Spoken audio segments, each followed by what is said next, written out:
یہ کہہ رہے ہیں کہ نظر کے بارے میں پوچھیں. نظر کہ گاؤں میں لوگ کہتے ہیں کہ کوئی بھی نئی چیز لو تو نظر لگتی ہے. دیکھو اس میں نظر تو برحق ہے، لگنے کا امکان ہوتا ہے، لیکن ہر وہ چیز جس کا امکان ہو ضروری نہیں ہے کہ وہ لازمی ہو بھی جائے. امکانات کی دنیا تو بہت بڑی ہے نا، اس میں افراط اور تفریط ہے. کچھ لوگ تو ایسے ہیں جو نظر کے وجود ہی کو نہیں مانتے، وہ کہتے ہیں نظر سرے سے لگتی ہی نہیں ہے.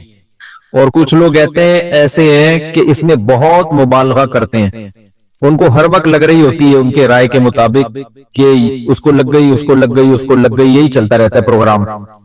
تو نہ اس میں وہمی بننے کی ضرورت ہے اور نہ نظر کا انکار کرنا جائز ہے ہمارے لیے. جو لوگ نظر کا انکار کرتے ہیں نا وہ ہیں سیکولر لوگ، لبرل لوگ جو شریعت کو نہیں مانتے. وہ کہتے ہیں اس کی کیا دلیل ہے؟ بھائی ہمارے پاس دلائل مشاہدہ بھی دلیل ہوتی ہے، لیکن وحی خود دلیل ہے ہماری نظر میں. وحی جب نبی صلی اللہ علیہ وسلم نے بتا دیا کہ العین حق، نظر برحق ہے، تو ہمارے لیے یہ بھی ایک دلیل ہے. اب کوئی رسول کو مانتا ہی نہ ہو، اللہ کو مانتا ہی نہ ہو، تو وہ نہ مانے، وہ اس کا ہیڈیک ہے.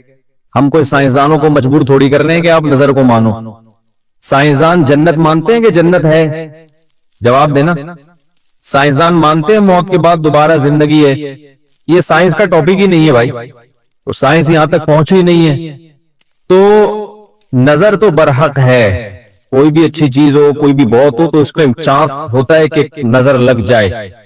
نبی صلی اللہ علیہ وسلم نے فرمایا اگر کوئی چیز تقدیر پر غالب آ سکتی تو وہ نظر ہوتی، اور نظر اونٹ کو ہانڈی تک پہنچا دیتی ہے.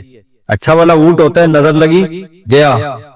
آپ نے دیکھا ہوگا بڑے بڑے اونچے کٹے بیل لوگ لے کر آتے ہیں بقرعید کے دنوں میں، بعض دفعہ نظر لگتی ہے دھڑام سے گر جاتے ہیں، بعض دفعہ ویسے ہی گر جاتے ہیں غربت مہنگائی سے متاثر ہو کے، لیکن بعض دفعہ نظر بھی لگتی ہے. تو ہمارے پاس جو نظر کے برحق ہونے کی دلیل ہے وہ رسول اللہ صلی اللہ علیہ وسلم کا قول.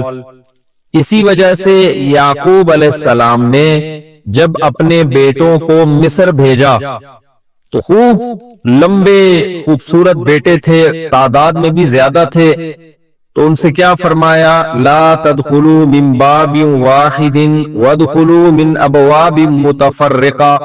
اے میرے بیٹو ایک دروازے سے داخل نہ ہونا، متفرق دروازوں سے داخل ہونا، کیونکہ ایک ہی گیٹ سے جب جائیں گے نا، ایک باپ کے 11 بیٹے اتنے خوبصورت اور لمبے لمبے اور خوبصورت جوان، تو لوگ بولیں گے یار کیسا خوش قسمت باپ ہے جس کے 11 بیٹے ہیں. سمجھتے ہو گے نہیں سمجھتے؟ آج کل تو فیملی پلاننگ نے نظر کا چانس ہی ختم کر دیا. 2 بچے ہوتے ہیں وہ بھی اچھے نہیں ہوتے. تو یہاں قرآن سے بھی ہمیں حدیثوں سے بھی پتا چلتا ہے کہ امکان ہے. لیکن ایک بات یاد رکھو دنیا میں، یہ بہت امپورٹنٹ بات ہے، کاش اس کو سمجھ جاؤ، یہ تجربوں کا نچوڑ ہے جو میں آپ کے سامنے پیش کر رہا ہوں. امکانات کی بیس پہ یقینی دعوے کرنا یہ تمام گمراہیوں کی بنیاد ہے. جادو کا بھی امکان ہوتا ہے، کسی پہ جادو ہو جائے، ہزاروں میں کسی ایک پہ، لیکن روحانی عامل کے پاس جب آپ جاؤ گے کہے گا آپ پہ بھی جادو، آپ پہ بھی جادو، آپ پہ بھی جادو، آپ پہ بھی جادو. جب آپ کرو گے نا کہ بھائی مجھ پہ جادو کیسے ہے، کہے گا کیا جادو برحق نہیں ہے؟ سمجھ میں آ رہی ہے بات؟ ڈاکٹر یہ بدماشی کبھی نہیں کرتا. آپ ڈاکٹر کے پاس جاؤ، آپ کے گردے میں پین ہو رہا ہے، وہ چیک کرے گا کہ گیس کا پین ہے یا پتھری کا پین ہے، کیونکہ ڈاکٹر اس کا علم ہے باقاعدہ. وہ کبھی یہ نہیں کہے گا کہ پتھری ہے بس تکا مار دیا. بھائی ڈاکٹر صاحب پتھری کا پین کیوں ہے؟ تو وہ جواب میں کہے کیا گردوں میں پتھری ہوتی نہیں ہے کیا؟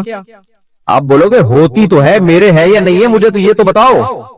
حالانکہ گردوں میں پتھری ہونے کا جتنا چانس ہے نا، جتنی پرسنٹیج 100 میں، جادو کی اس سے بھی کم ہے. ہزاروں میں کسی ایک پہ ہوتا ہے جادو.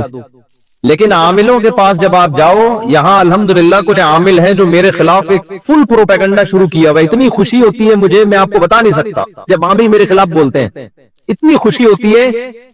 اور میں کہتا ہوں کمبختو تمہارے پاس جادو، چڑیل، جن، بھوت، تم میرے خلاف بولتے کیوں؟ نقصان پہنچا دو یار.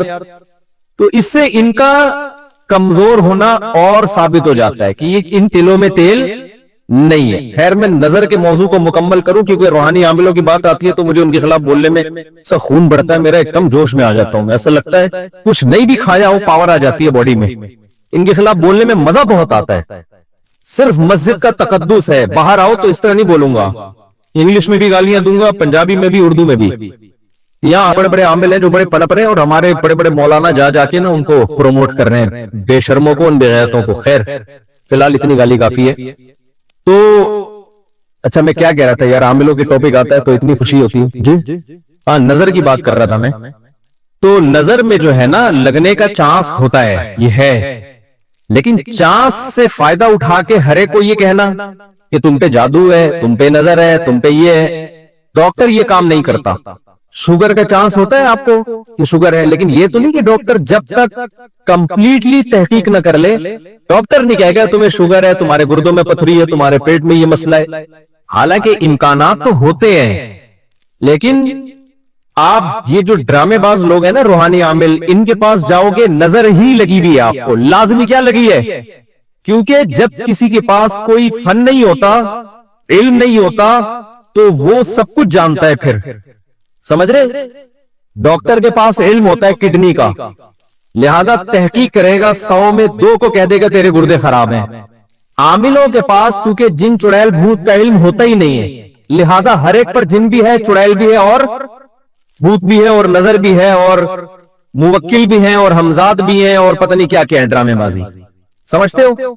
जब इनको बोलो कि क्या दलील है, तो भाई इम्कानात की दुनिया में इम्कान, कि फलाने पे लग गई थी, फला पे लग गई थी, तो खूब समझ लो इम्कानात की बेस पे ये कहना कि अभी देखो, एक मौलाना साहब का क्लिप आया, उन्होंने कहा कि नबी सल्लल्लाहु अलैहि वसल्लम ने फरमाया कि हर बीमारी की दवा अल्लाह ने रखी है दुनिया में, ये सही हदीस है। फिर उन्होंने एक दवा बताई कि ये शुगर की बेहतरीन दवा है।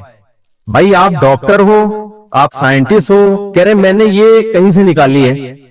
डॉक्टर कह रहे हैं शुगर एक स्टेज पे पहुंचने के बाद ला इलाज है, यही कहते हैं ना डॉक्टर। भाई, शुगर एक स्टेज पे पहुंच जाए तो वो क्या हो जाती है, अब ठीक नहीं हो सकती, कंट्रोल करनी पड़ेगी, लबलबा ठीक नहीं होगा आपका। उन्होंने कहा कि देखो, हर बीमारी की अल्लाह ने शिफा पैदा की है, तो ये मेडिसिन, ये कोई देसी नुस्खा है, ये शुगर ठीक कर देगा। अब दलील क्या दे रहे हैं? हर बीमारी की अल्लाह ने दवा पैदा की, यकीनन की है, लेकिन क्या वो आपको मालूम है? क्या वो दवा ये है जो आप पेश कर रहे हैं? इसकी क्या दलील है? भाई, बहुत सारी दवाएं लोगों को मालूम नहीं है। तो अब ये समझें कि 2 इंतहाई में जल्दी से कंप्लीट करूं इस मौजू को, कि नजर लगने का चांस होता है, लेकिन ये नहीं है कि जो भी कोई अच्छी चीज होगी, कुछ भी हो जाए, उसको नजर ही लगी है। तो ये फहम की दुनिया से बाहर निकलना चाहिए। जो सेकुलर लिबरल लोग हैं जो नजर का बिल्कुल इंकार करते हैं, वो कहते हैं फला फला पे क्यों नजर नहीं लगी, वो इतने हैंडसम, इतने खूबसूरत लोग हैं, फला की आवाज इतनी अच्छी, उन पे नजर क्यों नहीं लगी। तो अब उसूल समझे, नजर लगने के लिए उलमा ने एक कायदा ज़ाब्ता बयान किया है, जो चीजें मशहूर होती है ना, उनको अक्सर नजर नहीं लगती। नजर हमेशा अचंभे की चीज को, अचानक, जैसे मैं लोगों से कहता हूं, भाई आप इंतहाई गरीब थे, साइकिल भी नहीं थी आपके पास, अचानक आपके पास बहुत ज्यादा पैसा आ गया, और इलाका भी वही है, रहते उसी गरीबों के महल्ले में हो, गंदे नाले पे रहते हो, साइकिल पे थे, अचानक लैंड क्रूजर आ गई आपके पास। ये जो अचानक वाला काम हुआ है ना, इसमें नजर लगने का चांस होता है। समझ में आ रही है बात? अब देखो, याकूब अलैहिस्सलाम के बेटे मिस्र में उनके साथ ही रहते थे, सॉरी मिस्र में नहीं, शाम में साथ रहते थे। वहां याकूब अलैहिस्सलाम ने नजर से बचने का ये वाला एहतमाम हमारे इल्म में नहीं है कि बच्चों को कहो दरवाजे से अलग अलग जाया करो, एक ही दरवाजे है। लेकिन जब मिस्र जा रहे हैं ना, अजनबी जगह है, वो लोग याकूब अलैहिस्सलाम के बेटों से मानूस नहीं है। वहां याकूब अलैहिस्सलाम ने कहा नई जगह पे जा रहे हो, अचानक इतने बेटे जब लोग देखेंगे ना खूबसूरत, वहां चांस है। तो इससे पता चलता है कि अपनी नेमत को आहिस्ता आहिस्ता एक्सपोज करना चाहिए। समझते हो कि नहीं समझते? आहिस्ता आहिस्ता क्या करना चाहिए? पहले पहली हो, फिर दूसरी, अस्तगफिरुल्लाह, यानी आहिस्ता आहिस्ता। एक कमारा आदमी जिसको कोई रिश्ता नहीं दे रहा, अचानक 4 बीवी लेके घूम रहा है, तो चांस होता है उसके नजर लगने का।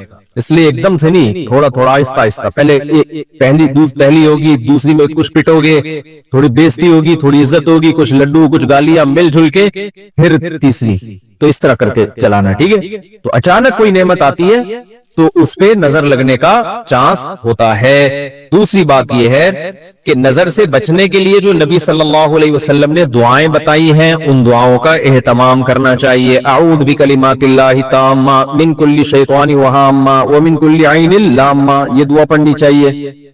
और अपनी नेमत का इजहार उन लोगों के सामने करना चाहिए जो आपसे मोहब्बत करते हैं, वो खुश होंगे। बाज दफा इंसान दूसरे से मोहब्बत के दावे करता है लेकिन जेलिस हो जाता है। वो जब आप उसको बताते हैं ना मेरे पास इतना पैसा, मेरी अर्निंग इतनी हो गई, तो वो अंदर अंदर से जल रहा होता है, तो हासिद की नजर लगने का चांस ज्यादा होता है, समझते हो। तो अपनी नेमत हर एक के सामने नहीं बयान करनी चाहिए। बाज दफा अपनी नजर भी लगती है इंसान को, तो खुद पसंदी में उजब में मुब्तला नहीं होना चाहिए। जब भी कोई नेमत हो, आदमी क्या कहे, अल्लाह की देन है भाई, मेरा कमाल नहीं है। किसकी देन है ये? अल्लाह की देन है। तो इन चीजों के एहतमाम से नजर का चांस कम हो जाता है। बाकी आमिलों के पास ना नजर का कोई इलाज है सिवाय